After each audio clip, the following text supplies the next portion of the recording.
ఒకరోజు డేవిడ్ అనే చిన్న అబ్బాయి ఆడుకుంటూ అడవిలోకి వెళ్ళాడు.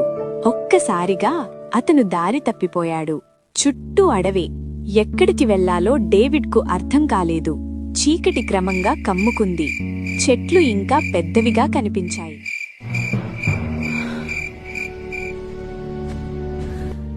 భయం డేవిడ్ హృదయాన్ని పట్టుకుంది. అప్పుడు డేవిడ్ మౌనంగా ప్రార్థించాడు. యేసయ్యా, నాకు భయం వేస్తుంది, నాకు సహాయం చేయవా? అకస్మాత్తుగా అడవిలో ఒక చిన్న వెలుగు మెరిసింది. కాని ఆ వెలుగు అతని భయాన్ని తొలగించింది. ఆ వెలుగువైపు డేవిడ్ నమ్మకంతో ముందుకు నడిచాడు. ప్రతి అడుగుతో భయం తగ్గింది.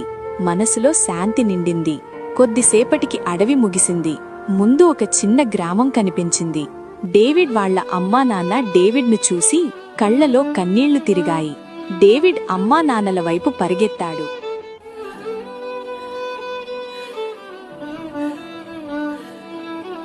పిల్లలారా, మనకు దేవుడు కనిపించకపోయినా మన జీవితాన్ని నడిపించేది ఆయనే.